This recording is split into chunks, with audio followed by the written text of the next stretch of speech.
This time I have a mystery package that was shipped in for repair. I don't know anything about it. Package arrived. I went and picked it up.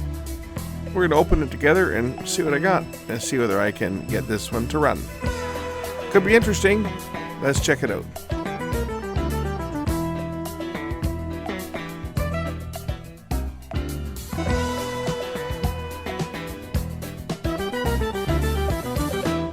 I got a mystery box in from Ontario. Small. What could possibly be in a package this size? Hope it's not another portable DAT. What do we got here? He's got a note for me. What does it say on the note? Okay, so, hi Dave. So, one day I went to use my machine, using it the day before, and it wouldn't turn on. I left it and used my other machine for the time being. Then I finally pulled it out on the weekend, moved it to my workbench, plugged it in, and turned it on. As soon as I loaded the tape, I could smell burning coming from the power supply. Turned it off. Pulled out and see if I could see a bunch of gunk. I don't know if its capacitor is leaked. It's hard to tell. Oh, wonderful, wonderful. Well, what do we got here? It's a power supply. He sent me a power supply to service. So let's. Of course, I can service a power supply. I can't tell if I fixed it or not because I don't have a machine to go with it. But it's a Sony. I know that much. It's a Sony power supply. But let's just see what the hell's going on with this thing and see whether I can get it to work. Now I don't know the model. It might be like a 757 or one of those. It's a Sony VHS. I can tell that much from looking at it.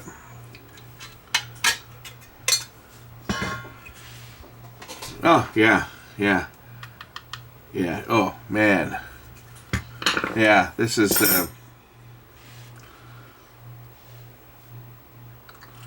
It's a Mitsumi power supply. Well, I don't even know what model this is from now because the top cover doesn't come off. Oh well. Let's just take a look and see whether we can get this thing to work. There's obviously corrosion down here. I'll have to pop the board out and inspect it. So I'll just turn on the good old soldering iron and see whether we can get this thing to work or not.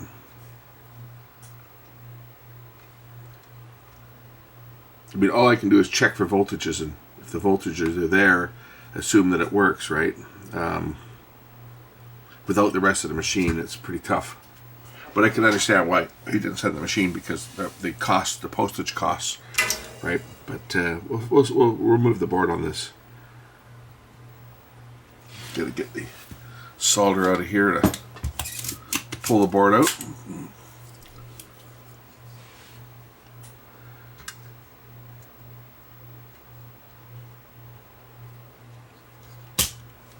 Yeah, Sony sure took a lot of grief over these power supplies, and they didn't even make them. They bought them off the shelf from Mitsumi, and Mitsumi cheaped out and used shitty caps in them.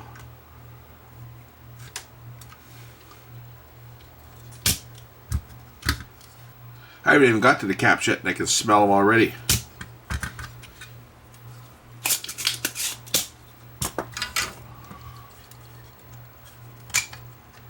Alright, so we pull the board out. At least as far as we can at the moment.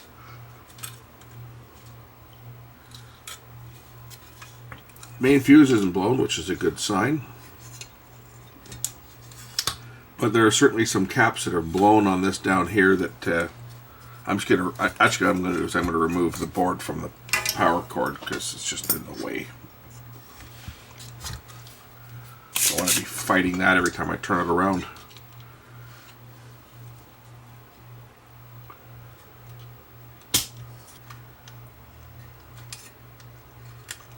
There. Okay. Now I can see what I'm doing. So C209 has certainly leaked. It's not going to be the only one that's gone. I'm sure there's a few. We'll get the ESR meter out and do some testing on here. But first things first, let's clean up the mess that C209 left behind when it failed. We'll just pop that one out of the board because it's obviously leaking.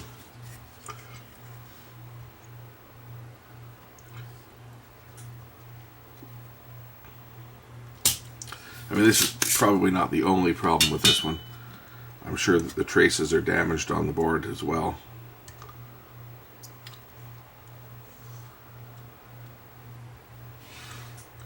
In fact, I can see where there's damaged traces.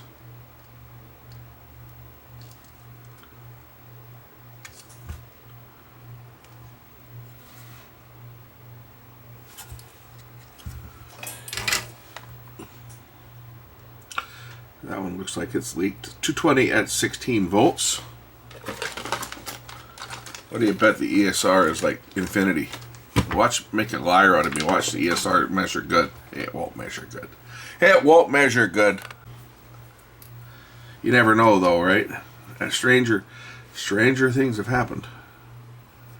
But it is, it's measuring 0.2 ohms like it's good. It's not good. It's not good. I bet it could even be shorted for that matter internally. Let's put the meter in ohms mode and see how bad the short is. I'm sure it's going to shorten it. It has to. I mean, it's leaking its guts out. Yeah, 3.7 mega ohms. It's not going up. So normally when you put a DC measuring voltmeter or ohmmeter across a capacitor, normally it will start out low and it'll continue and go all the way up until it gets to infinity. But it's not. And that's because, well, this thing has now got, see, it's still measuring 220 microfarads. You know, it's a 220 microfarad and it's measuring that, but when we put it in ohms mode, it's turned into a resistor. Oh, now it's going up. Oh wait, that's in the kilo ohms. It'll get into the mega ohm range and just sit there. There, see?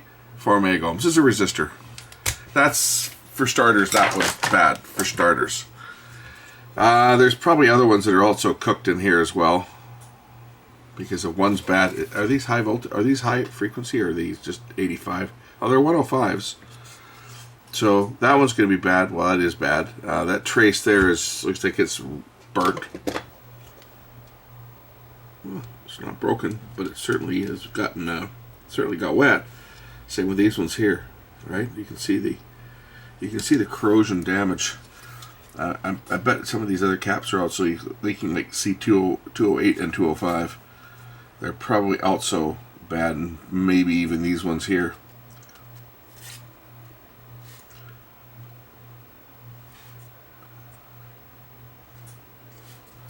What are these ones? 3300.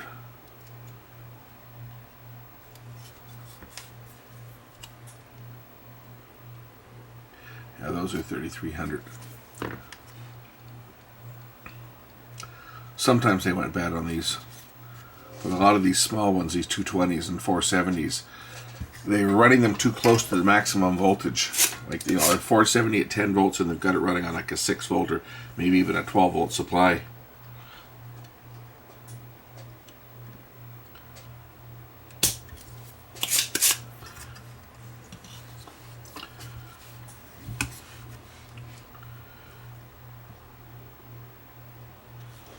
I'm going to throw some fresh solder on there just to help it melt.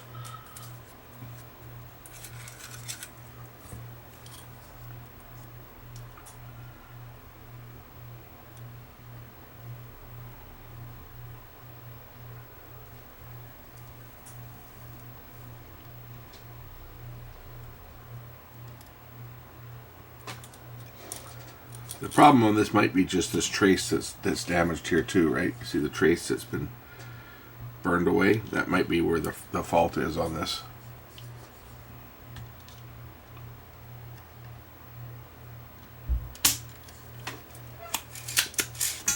Let's check these other two that I just pulled. I bet you they're bad.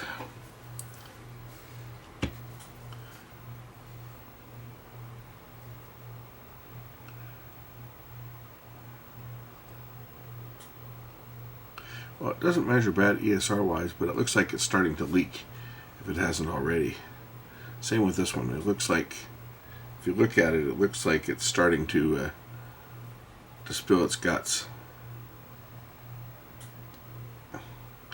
And ESR is creeping up. 4.4. There's a 470. So like it should be like 0.2.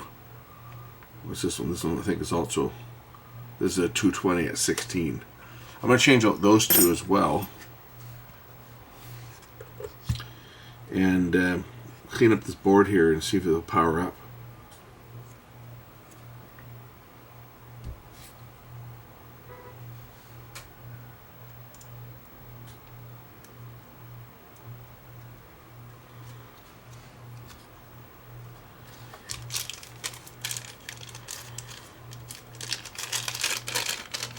When RP Electronics announced they were going out of business or shutting down, I went and bought a bunch of caps because they were like half price. Starting to go through them now.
Alright, so I've got both the 2200 and the 2300 pulled.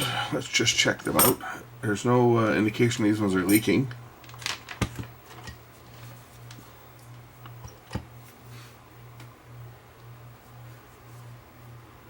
.04, and this one is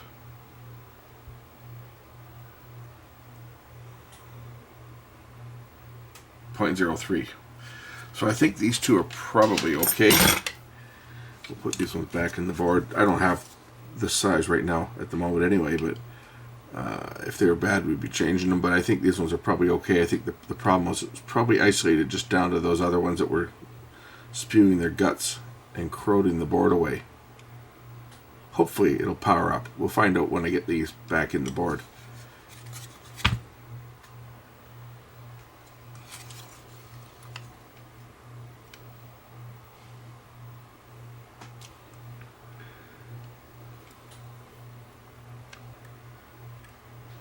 Once I have these parts mounted again, I'll power the unit up and see if I get the voltages that I expect.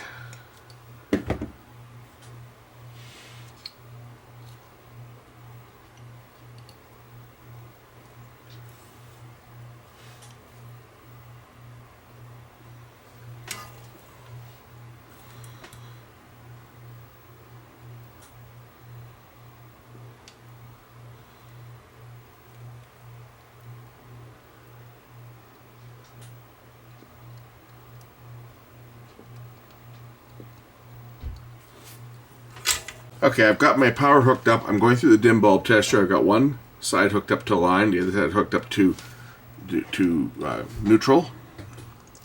We're going to turn on the power supply using the dim bulb tester, and I'm going to look for the various different voltages here. Looking for the all 6, all 12, all 35, and this one here is, what is this one? This is 13 volts, looks like. Ground.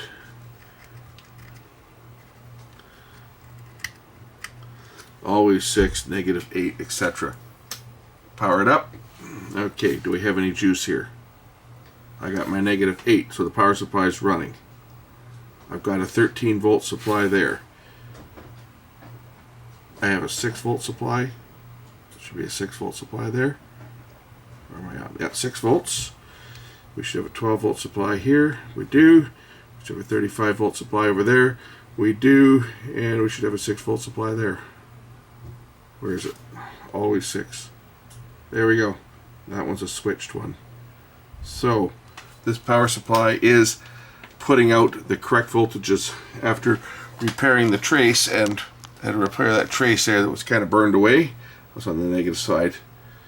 Had to kind of flow some solder over there. But that's working now. All my voltages are on the power supply.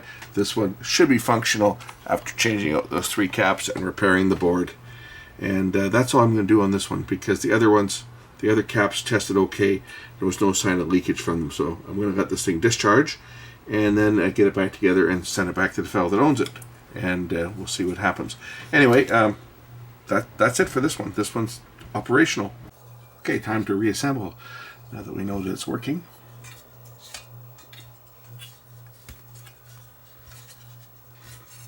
I think the biggest problem with these power supplies that Mitsumi made was that they just put the caps too close to their rated working voltage. You know, you're on a 5-volt supply, let's put or a 6-volt supply, let's put a 10-volt cap. No, put a 16-volt in, it's never going to fail.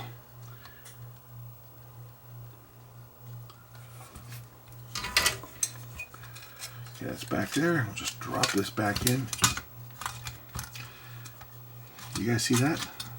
Little spark there as I guess the AC cap still has a bit of a charge left in it, but it's okay.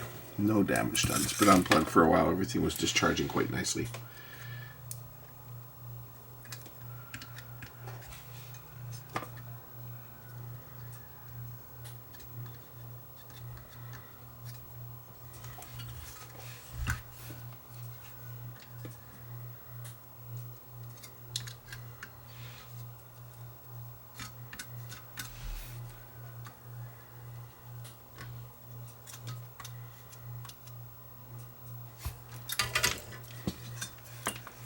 Alright, this one's back together, ready to go back and go back into service.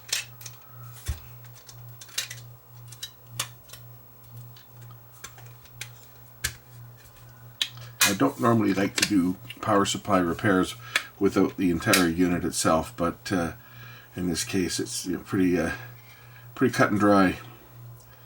What the problem was: leaky caps and corroded traces on the board. Anyway, back together. Thanks for watching. We'll catch you in the next one. Bye.